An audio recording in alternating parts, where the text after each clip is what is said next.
تو اس پہ حفیظ اللہ نیازی صاحب کیا آپ کو بھی یہ اس بات سے آپ اتفاق کریں گے کہ حکومت کی کارکردگی زیرو ہے اور اس کو عمران فوبیا ہوا ہے؟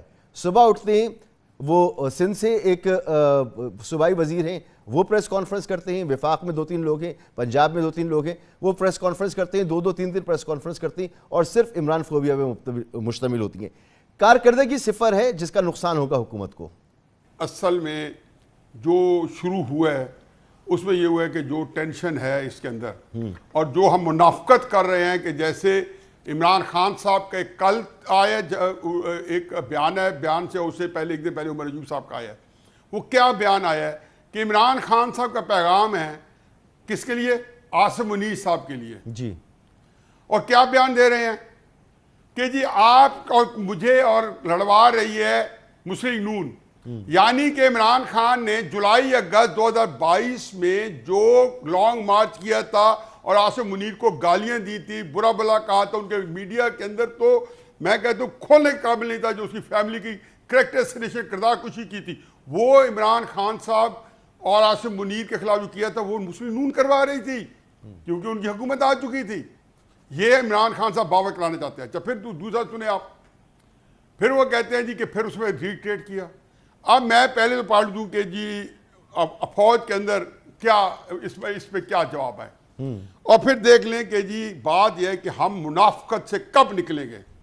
اصل لڑائی اس وقت آپ کی پاکستان میں جو سیاست ہے، لڑائی ہے، اگر آپ صاف الفاظ میں کہہ دو فوج کی اور عمران خان کی ہے۔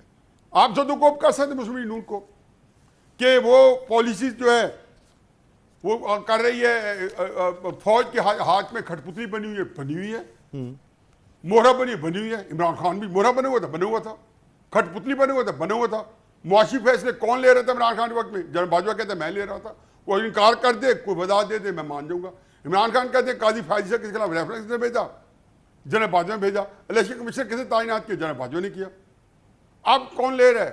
اطولہ طاہر صاحب نے پریس کانفرنس کی، کس نے کی؟ اسٹیبلشمنٹ کے اسکرپٹ پڑھے، میں تو کل کالم میں لکھا کہ اسٹیبلشمنٹ کا اسکرپٹ پڑھے، اس میں دو رائے نہیں ہے۔ لیکن آپ ان کا جن کے ساتھ لڑائی ہے عمران خان صاحب کی، ان کا جواب آپ پہلے سن لیں تاکہ آپ شیئر کر سکیں۔ یہ بالکل فرام ہارسز بہت جواب ہے۔ آج کل P T I Imran Khan نے ایک نیا شوشہ چھوڑا ہے کہ پی ایم ایل این فوج اور پی ٹی آئی کو آپس میں لڑوانا چاہتی ہے۔ اسی کو ہم پروموٹ کر رہے ہیں نا اپنے پروگرام میں۔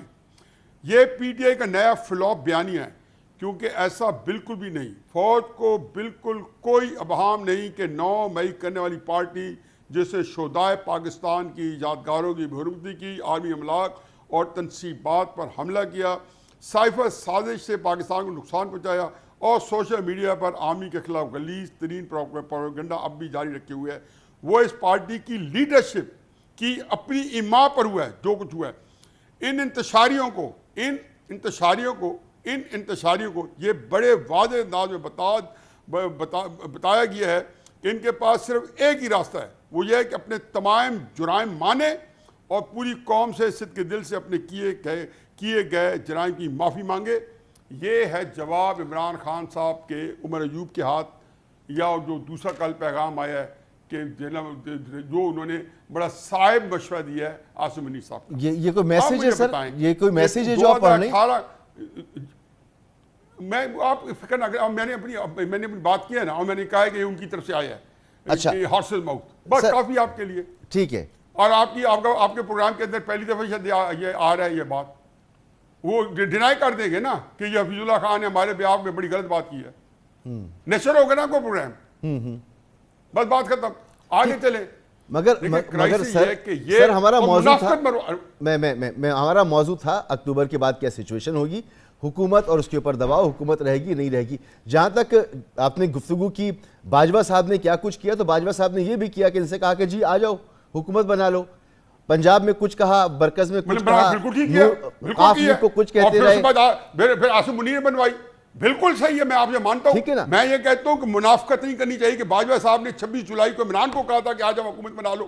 وہ اتحادی جنہوں نے شہباز شریف کے ساتھ مل کے حکومت بنائی تھی، وہ 26 جولائی کو کس کو ووٹ دیا تھا؟ ٹھیک ہے، کس کے کہنے بھی دیتے؟ عمران کیا کہتے ہیں؟ مگر یہ بحث تو نہیں ہے نا، وہاں سے مجھے فون کروانے پڑتے تھے۔ مگر یہ بحث تو نہیں ہے نا کہ اسٹیبلشمنٹ کا کردار ماضی میں نہیں تھا، اب نہیں ہے یا آگے نہیں ہوگا. ابھی پھر آپ نے جو میں نے ابھی میں نے جو بھاشن سنا ہے اس میں تو میں نے یہی سنا اب معاملہ یہ ہے کہ سیاسی لوگ جو ہیں ان کا کریکٹر کیا ہونا چاہیے. میں کہتا ہوں کہ عمران دیکھو ایک لفظ میری جواب سن لے.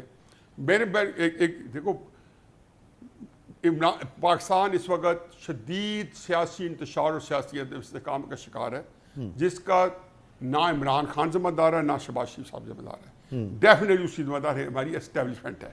اور یہ آج کی بات نہیں ہے 2014 سے جب سے دھرنے شروع کرائے انہوں نے عمران خان اور قادری سے تب سے, لیکن یہ ہمارا موضوع نہیں ہے. اس سیاسی انتشار کی کوکھ سے ساری چیزیں جنم لے رہی ہیں. جب تک آپ ایک وہ اسٹیبلٹی ہمیں نہیں مل جاتی, باقی آپ جو اندازے کر رہے ہیں کہ جدھر ملک جا رہا ہے جدھر جانا ہے وہ اس انتشار کی کوکھ سے جنم لے چکا ہے. اور یہ جو ہے آپ اس کے بارے میں جس طرح آپ اس انتشار کو ختم کرنے کے لیے بے بس ہیں اسی طریقے سے آپ اس کے بارے میں کہہ نہیں سکتے. میں تو پاکستان کا مستقبل 1-2 مہینے میں بڑا وائلنٹ دیکھ رہا ہوں, خونی دیکھ رہا ہوں. اور یہی بات آئی ایس پی آر کے D G I S P R نے کیا کہا اس پریس کانفرنس میں, ایک فکرہ مجھے لرزا گیا ہے. اور وہ فکرہ کیا ہے؟ انہیں کہا پہلے ہم وارننگ دیتے ہیں, پھر ہم ہوائی فائرنگ کرتے ہیں, پھر وہی کچھ کرتے ہیں جو کرنا چاہیے. اب نذیر لگائی صاحب سے پوچھ لیں, بڑے جید قسم کے دانشور ہیں, سکہ بند ہے, بہت نپی تلی رائے دیتے ہیں کہ وہی کچھ کیا کریں گے اور کیا کچھ ہونے والا ہے وہ ابھی آپ کو بتا دیتے ہیں. وہ تو ظاہر سی بات ہے. نذیر لغاری صاحب, حفیظ اللہ نیازی صاحب نے جیسے کہا کہ ساری چیزوں کی ذمہ دار اسٹیبلشمنٹ ہے. میں کہتا ہوں اسٹیبلشمنٹ پہلے بھی تھی, اب بھی ہے, آگے بھی اس کا ایک کردار رہے گا اور ملکوں میں رہتا ہے. لیکن سیاسی لوگ جو ہیں ان کا بھی تو کوئی کریکٹر ہوتا ہے نا. ابھی کچھ عرصے پہلے تک ایک صاحب کہہ رہے تھے ووٹ کو عزت دو, اور آج ووٹ کو عزت وہ اس طرح سے دے رہے ہیں کہ انہوں نے جو حکومت بنائی ہے تو لوگ فارم 45-47 لیے گھوم رہے ہیں. عمران خان صاحب کچھ اور گفتگو کیا کرتے تھے کہ کسی کی مدد سے نہیں آؤں گا, آئے تو حکومت کی مدد سے, اسٹیبلشمنٹ کی مدد سے آئے. تو سیاسی لوگوں کو اپنے اندر منافقت ختم کرنی چاہیے. آن دا فیس تو وہی موجود ہے نا ہمارے سامنے, ہم تو انہی کو جانتے ہیں. اچھا, ہماری زمین کا جو ڈایا میٹر ہے نا وہ تقریباً کو 7,000 میل ہے, اور اسی کے اندر ہی پوری دنیا ہے, پوری دنیا کے ممالک ہیں, پوری دنیا کے تمام ممالک اسی ایک جغرافیے کے اندر ہیں جو اس زمین کے اندر ایک پلینٹ ہے جس کے اندر ہم رہتے ہیں. اس کے اندر 200 سے زائد مملکتیں ہیں, حکومتیں ہیں, سسٹم ایک چل رہا ہے. اور ایک سسٹم اور موجود تھا جو نہیں رہا ہے, وہ اتفاق ہے. اگرچہ اس کے نام سے سسٹم ہے, اس کے نام سے پارٹیاں بھی ہیں اور اس نام سے حکومتیں بھی ہیں, لیکن وہ سسٹم جو ایک سسٹم کو چیلنج کرتا تھا وہ اس طرح سے فعال بھی نہیں ہے اور کمیونزم نہیں ہے. یہ نہیں, ہمارے سامنے کی صورتحال یہ ہے. ٹھیک ہے, اگرچہ چین یہ کہتا ہے کہ وہ اب بھی کمیونسٹ ملک ہے اور اب بھی اس کا کہنا یہ ہے کہ ہم نے اپنی پیداواری قوتوں کو فعال کیا ہے, اس کے نتیجے میں ہم ڈیولپمنٹ کر رہے ہیں. ہو سکتا ہے بالکل یہی ٹھیک ہو, لیکن جو new world order George Bush senior کے زمانے میں سے چلا تھا وہ یہی تھا جو اب دنیا کے اندر رائج ہے. اور جہاں جہاں ہم تھے, ہم تو ہماری حیثیت ہی کیا, ہم تو دم چھلا پن کا شکار تھے نا. ہمیں جو حکم ملتا تھا ہم اس کو بجا لاتے تھے اور ہم اس پر عمل کیا کرتے تھے. ہمیں کہا جاتا تھا کھڑے ہو جاؤ, کھڑے ہو گئے. ہم کہا بیٹھ جاؤ, بیٹھ جاؤ. میں سے لیٹ جاؤ, لیٹ جاتے تھے. اب بھی صورتحال اس سے مختلف نہیں ہے. ہمیں کہا گیا کہ تم ایک دیوار بنا دو مغرب میں اور ایک دیوار بنا دو مشرق میں, اور کھڑے ہو جاؤ جم کر کمیونزم کے خلاف اور چین اور روس کے خلاف. ایک طرف سینٹو بنا, ایک طرف سیٹو بنا.